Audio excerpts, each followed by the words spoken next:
Eu quero começar hoje com um caso importante que Jesus havia feito uma cura muito linda e importante na mão de um homem que tinha a mão ressequida. Aí essa cura aconteceu e eu quero falar depois dela. Então, Mateus capítulo 12, o versículo 22. Aí ele disse o seguinte: trouxeram-lhe então um endemoniado, cego e mudo. E de tal modo o curou que o cego e o mudo falava e via. Presta atenção nessa declaração: de tal modo o curou. Talvez ele não fosse curado da cegueira, só da mudez. Ou não fosse curado da mudez, só da cegueira. Por quê? Porque ele creu só em parte. Aqui foi de tal modo, quer dizer, o homem acreditou na palavra, por isso que a gente está desde o início participando, e todo conhecimento a gente vai anotando, depois revisando. Não, eu estou crescendo na graça de Deus, eu já estou obtendo vitórias. Quando a gente passa por provações, temos que ter assim bastante coisa guardada no coração.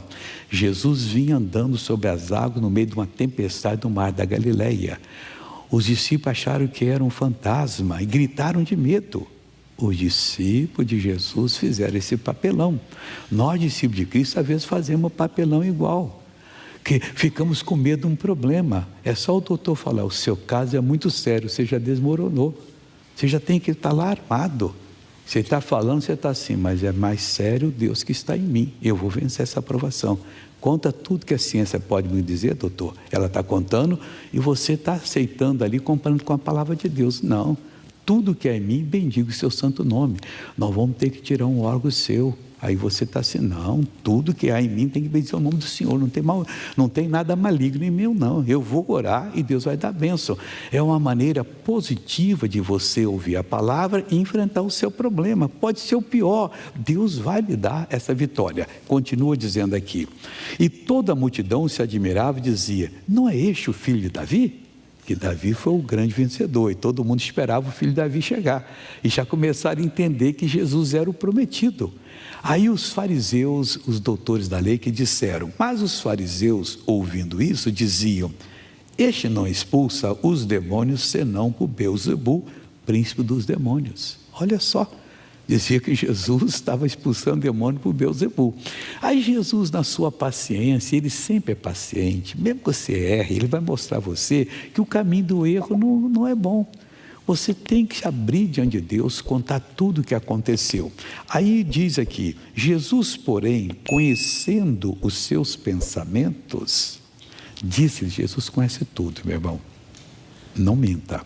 Você sabe por que Ananias e Safira foram mortos naquela reunião de Pedro? Porque eles mentiram ao Espírito Santo. Como assim? A pessoa que tinha condição vendia um bem e dava tudo na igreja, porque quando o judeu convertia, ele era expulso de cada sinagoga, não tinha emprego, não tinha onde comer. Então a igreja era uma emergência, teve que alimentá-los. No primeiro dia foram 3.000, depois 5.000, foram 8.000 convertidos ali, com família, imagine bem quanto.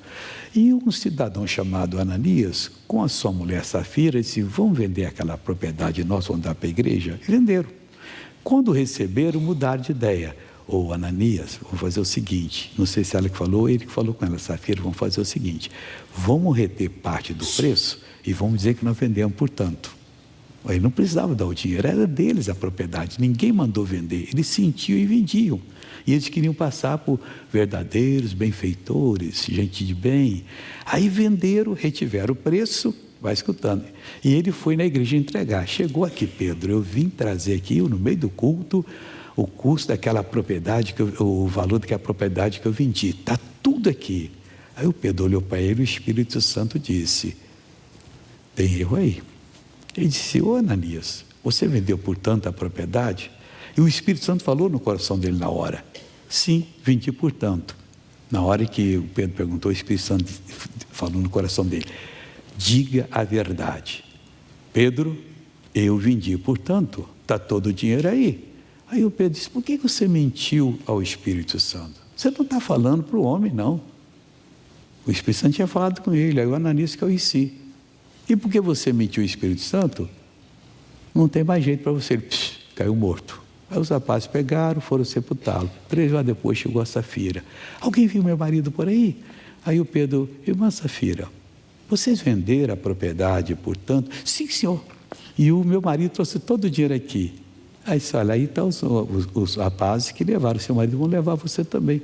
Quando se mente ao Espírito Santo, a lição é, você se desliga de Deus. O Espírito Santo é que fala com a gente, que nos ensina a ser honestos. Nós não podemos mentir nunca, é verdade, por isso não fazemos nada de errado. Se perguntar, você vai dizer, fiz. Mas a pessoa não é qualquer um que às vezes perguntar, a pessoa que é de Deus, que quer ler, quer mudar a sua vida, lhe ajudar. Aí ele foi e fez. Aí o que acontece, voltando aqui agora. Jesus, porém, conhecendo seus pensamentos, disse-lhes, todo reino dividido contra si mesmo é devastado, e toda cidade ou casa dividida contra si mesma não subsistirá. E se Satanás expulsa Satanás, está dividido contra si mesmo. Como subsistirá, pois, o seu reino? E se eu expulso os demônios por Beelzebu, por que os expulsam então os vossos filhos? Porque eles mesmos eram os vossos juízes.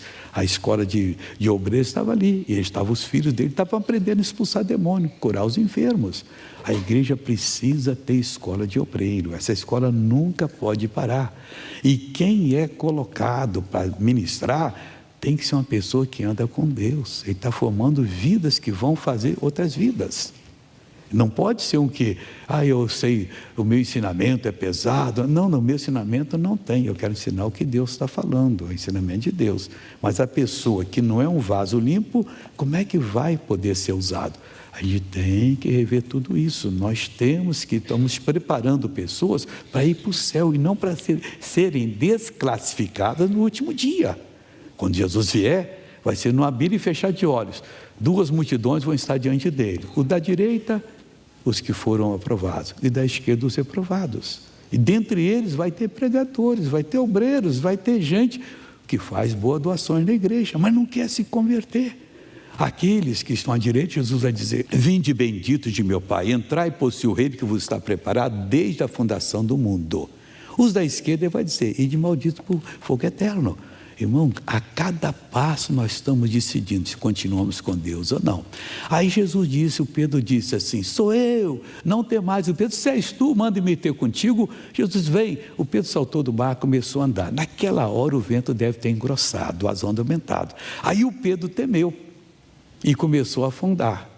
Ele reparou o vento e o mar agitado.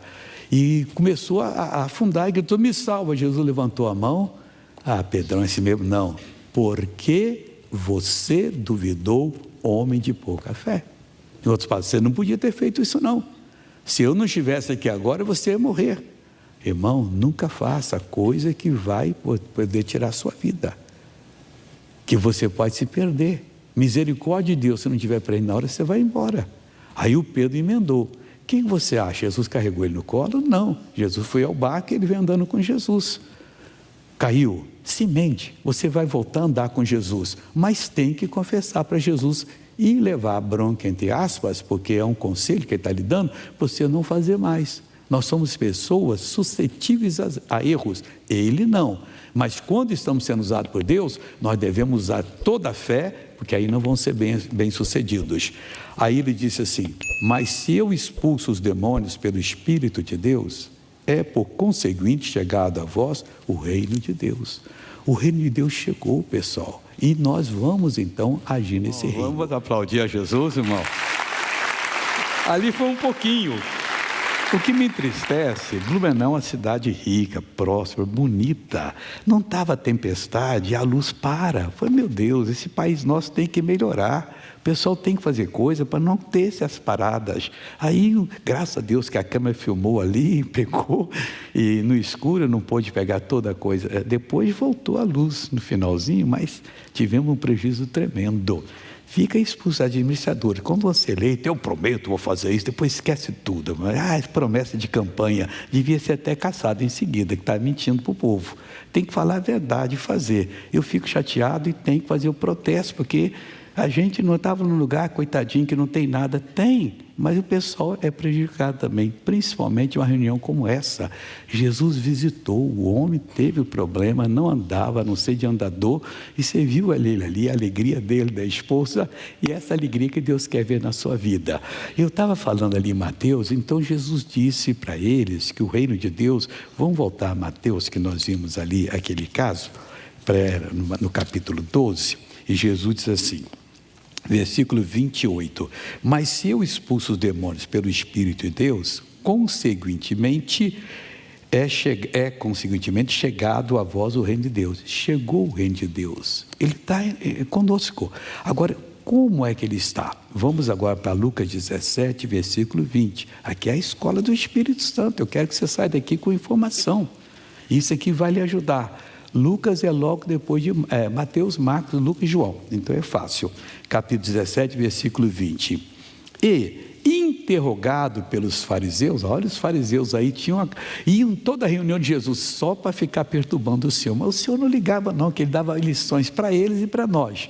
Então eles chegaram e disseram o seguinte, e interrogado pelos fariseus, quando havia de vir o reino de Deus, respondeu-lhes e disse, o reino de Deus não vem com aparência exterior, nunca virá. Aí presta atenção.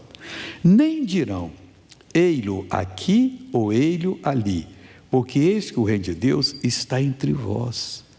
Essa palavra que você começou a amar, que você não conhecia, era religioso, mas não recebia nada. Aquilo ali entrava vazio e saía vazio, não tinha acréscimo de nada, não tinha mudança. O Evangelho não.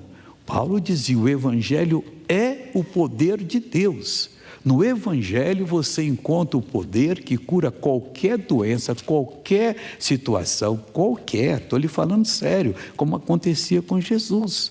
Mas ele era o Filho de Deus, mas ele veio como homem igual a um de nós. Só que ele se encontrava na palavra, cria e exercia autoridade. Quando você se encontra na palavra, que ela fala a seu respeito, e você crê no que ela diz e exerce a sua autoridade, a vida muda para você. Você pode estar no pior problema, falido. Isso quer dizer que Deus vai me dar dinheiro? Não quer dizer não, Ele diz para você que Ele dá.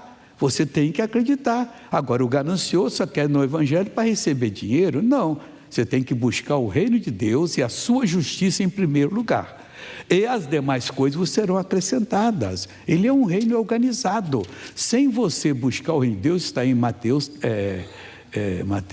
capítulo 6, 33. Ele diz assim, buscar o reino de Deus e a sua justiça em primeiro lugar, e as demais coisas vos serão acrescentadas. Tem gente que só quer a cura, né? Eu quero só a cura, não vai conseguir. Deus quer mudar o seu interior, porque você pode estar curado, presta atenção que isso é sério. Olha para o missionário aqui, não repara a gente não, repara o missionário. Tem gente deixando o diabo tirar a atenção dele para os outros. Deixa quem chegou atrasado, quem chegou agora, se é bonito ou feio, problema da pessoa. Olha para aqui que Deus está falando no seu coração. Você tem que buscar o reino de Deus que soluciona o seu problema na raiz, na árvore. Aí Jesus, nem dirão ele ali ou ele aqui, porque o reino de Deus está entre vós, está entre nós, irmãos, aquele mesmo reino que Jesus pregava e ensinava, que você vai ver agora o que acontece quando ele está entre vós. Aí ele disse aos seus discípulos, dias virão em que desejareis ver os dias do Filho do Homem e não vereis. Preparem-se, eu estou dando um exemplo, eu vim como exemplo, mas vai ter dia que vocês vão querer ver aqueles dias meus, mas não vão ver mais. Nós não vamos ver hoje, Jesus não vai voltar aqui fisicamente, não, ele está pelo Espírito Santo e na palavra que se prega é que ele abençoa. Tudo que acontece aqui é por causa da palavra de Deus. Na reunião de manhã eu vibrei, eu fiz oração com o pastor Jaime e fui para o escritório, estava eu e um outro irmão lá. No monitor da televisão, meu irmão, você não acredita quantas pessoas foram curadas. Foi uma atrás da outra. Uma mulher está sentada aqui na frente, eu me emocionei, o intestino dela estava com caroço que saiu, o doutor disse que era câncer, aquele caroço impedia de sentar, ela sentava com cuidado aqui, depois da oração, eu disse, eu estou sentando, não sinto mais nada, aí o pastor disse, a pastora aqui vai com a senhora no banheiro, a senhora se examina, ela voltou, entrou, eu falei, não entrou não, ele foi embora, Deus não ia pegar o que saiu com câncer para enfiar lá dentro, não, Ele tirou tudo aquilo ali. Irmãos, esse reino de Deus está entre nós, é a solução nossa. Mas se nós não buscarmos o reino de Deus, sua justiça, nós não teremos as outras coisas acrescentadas. Aí continuamos devendo aluguel, continuamos falindo, eu não tenho sucesso na vida, meu casamento não presta, e tudo isso é coisa do reino do diabo. Nós estamos agora sendo mudados para o reino de Deus. Aí ele diz: porque, como o relâmpago ilumina desde uma extremidade inferior dos céus até a outra extremidade, assim será também o filho do homem no seu dia. Hoje é dia do Filho do Homem, quer dizer, de operar na sua vida. É uma coisa tão rápida que você não planeja o relâmpago, não tem quem pode planejar. Aí as autoridades dizem: em dias de tempestade não fica debaixo de uma árvore, não caminhe sozinho, porque você tem energia e atrai o raio, você é um puxador de raio. Então o que você faz? Se guarde, fica dentro de casa. Mas tem pessoas, quase todo ano, esse ano não aconteceu. Aqui em Santos, graças a Deus, vem família do interior, está chovendo em tempestade, estão andando na praia. Teve um dia que morreu com todo mundo, um raio veio e matou eles. Então o Jesus está comparando com o relâmpago. Não se pode prever, mas quando tem fé, ele vem e cura, às vezes durante a pregação. A pessoa lá sentada, manda o mal embora, mal incurável, ou curável. Ele vai embora e a pessoa é abençoada. Continuando agora aqui, no versículo seguinte: mas primeiro convém que ele padeça muito e seja reprovado por essa geração. Infelizmente estão reprovando. A pessoa está buscando festa do mundo, carne, quando deveria buscar espírito. E às vezes, ao invés de consagrar para trazer um recado como esse, não vão fazer um show bonito que a igreja enche. Eu quero igreja cheia de pessoas que estão sendo mudadas por Deus, não de pessoas que estão sendo enganadas na igreja. Irmão, nós temos que ser de Deus. Eu sou de Deus, a minha vida é estar ao pé de Deus, a sua vida é estar ao pé de Deus. E aí Deus abençoa em nome de Jesus. Amém?